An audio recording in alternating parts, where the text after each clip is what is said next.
ঐতিহাসিক এই পলক গ্রাউন্ড ময়দান শুধু পলক গ্রাউন্ড ময়দান নয়, পলক গ্রাউন্ডের ময়দানের আশেপাশে বিস্তীর্ণ এলাকা জুড়ে আমরা নির্বিঘ্নে যাতে আমাদের নেতার বক্তব্য শুনে দেয়, আমাদের তারুণ্যের প্রতীক তারেক রহমানের আমাদের চেয়ারম্যানের বক্তব্য আপনারা শুনতে পারেন, আমরা সেভাবে ব্যবস্থা গ্রহণ করেছি।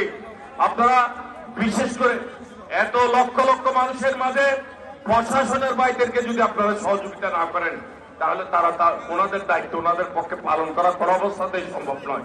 সর্বক্ষেত্রে আমাদের নেতা কর্মী, আমাদের স্বেচ্ছাসেবক যারা আছেন তারা প্রশাসনকে সহযোগিতা করেন, যারা তাদের সহযোগিতা করতে পারে তারা যাতে সহযোগিতা করতে পারে। আপনাদেরকে ধন্যবাদ। সংগ্রামী বন্ধুরা, আজকে এই পলক গ্রাউন্ড ময়দান লক্ষ জনতায় পরিপূর্ণ হবে।